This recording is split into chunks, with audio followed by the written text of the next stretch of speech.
में सदगुरु के शब्द बाण उसी के लगते हैं जो खुले हृदय से जाता है। अब जो संत हैं, परम सदगुरु हैं, वो तो अपना आशीर्वाद, अपनी ज्ञान की वर्षा सदा बरसा रहे हैं, अपना आशीर्वाद सदा बरसा रहे हैं।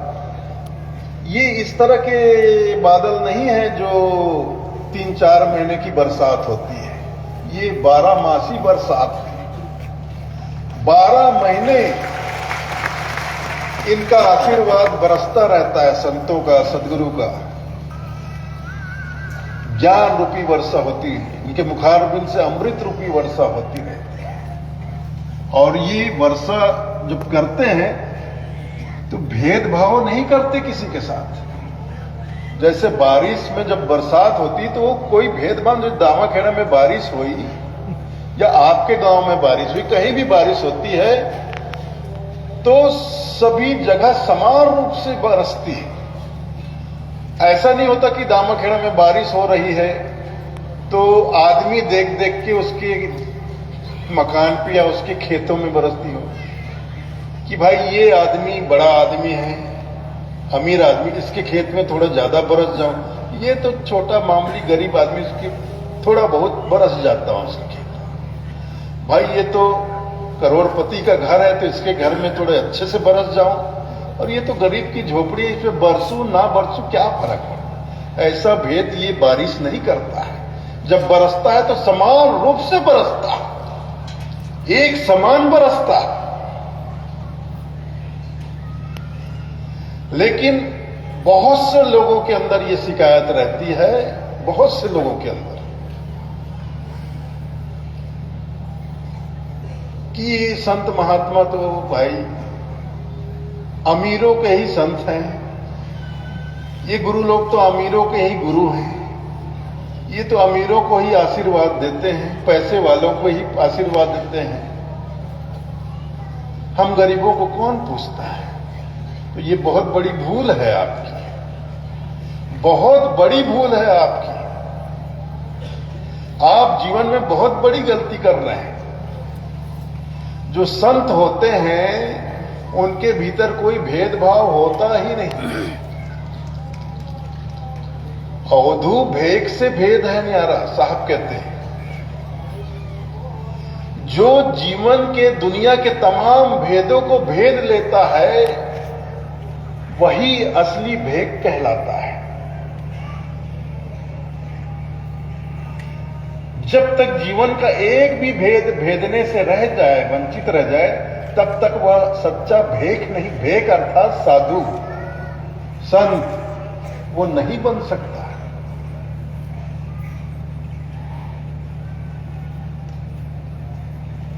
तो संतो, जिसके अंदर अगर भेदभाव आप देखो तो ये समझ जाना कि ये सच्चा संत नहीं है। बस अमीर गरीब में, जात पात में, छोटे बड़े में अगर कोई भेद करता है तो ना तो वो सच्चा गुरु है, ना ही वो सच्चा संत है।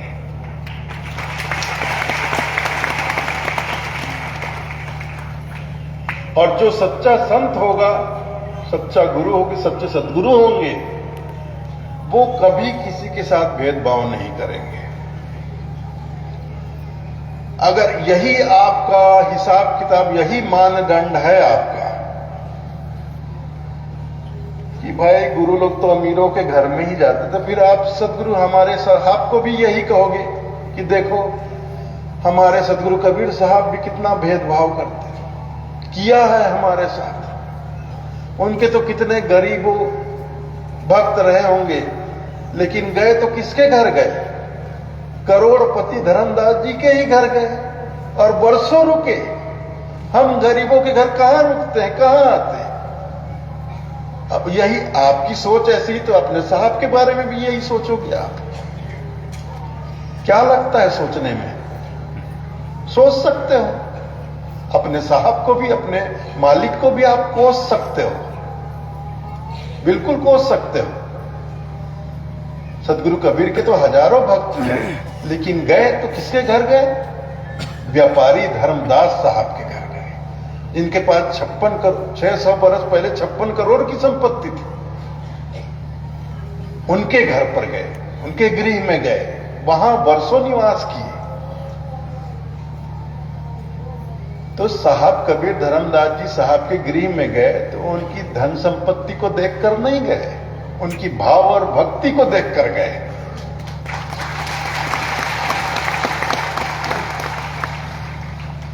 माता आमीन और धनी धर्मदास साहब के खुले हुए हृदय को देखकर गए।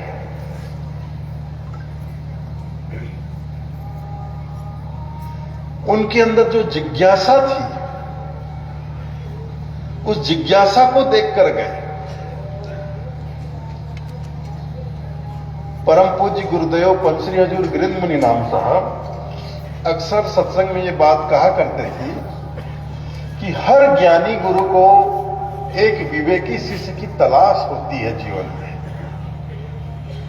हर ज्ञानी गुरु एक विवेकी शिष्य ढूंढता, खोज में रहता है।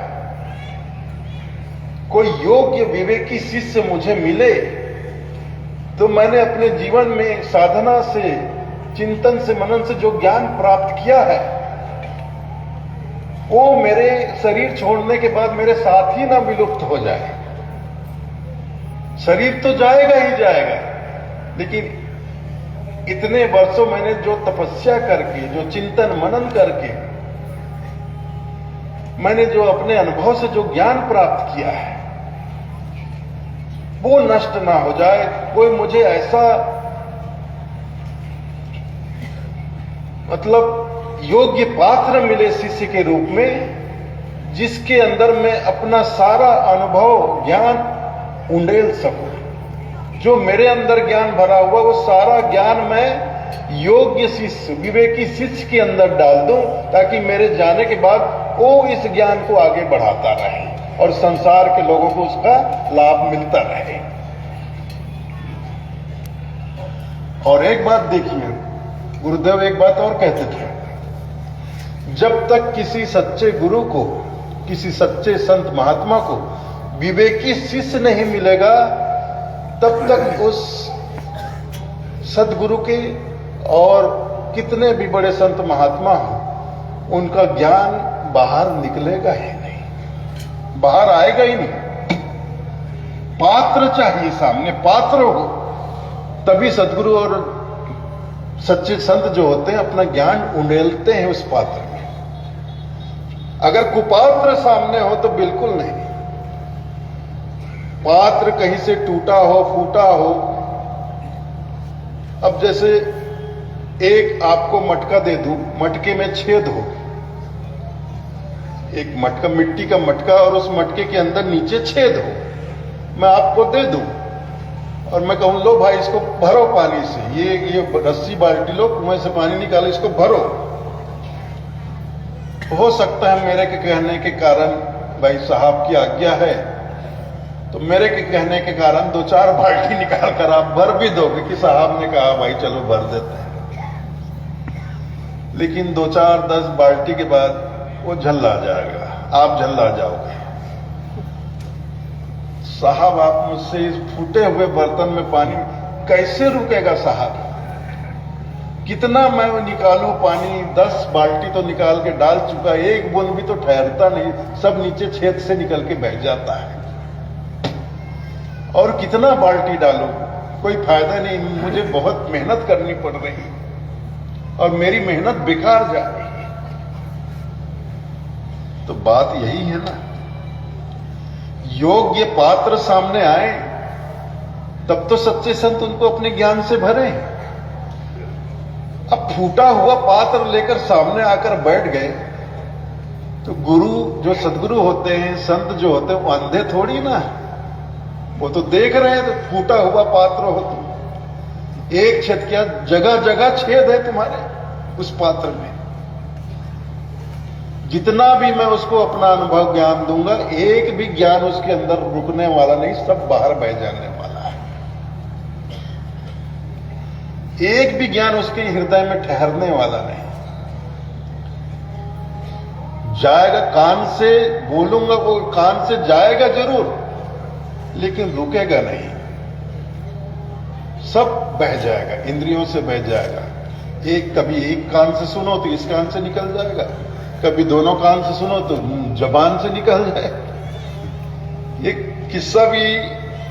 किस्सा भी मैं बोलता था पहले कि राजमहल में दरबार लगा हुआ था, एक मूर्तिकार आता है, अपने साथ 3 मूर्तियां लेकर आता है, एक ही धातु की तीनों मूर्तियां। राज दरबार में आकर जो सिंहासन पर महाराज बैठे थे उनके समक्ष तीनों मूर्तियों को रख देता है और महाराज से कहता है, महाराज मैं एक मूर्तिकार हूं, मैं मूर्तियां बनाता हूं, लेकिन मेरी हर मूर्ति में कोई ना कोई विशेषता होती है महाराज,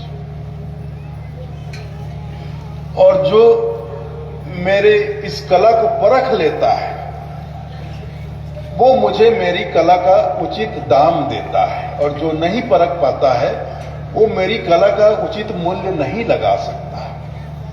मैंने सुना है कि आप बहुत ही पारखी हैं, आप कला को अच्छे से निरखते हैं, परखते हैं, समझते हैं, तो आपका नाम सुनकर महाराज मैं आपके दरबार में अपनी कला लेकर आया हूं। ये 3 मूर्तियां हैं महाराज, तीनों एक तरह की एक ही धातु से बनी हुई मूर्तियां हैं महाराज, लेकिन तीनों ही मूर्तियों की कीमत में बहुत भारी फर्क है, बहुत भारी फर्क है। इन तीनों मूर्तियों में एक मूर्ति ऐसी है कि आप फूटी कौड़ी भी दो तो चलेगा, दूसरी मूर्ति ऐसी है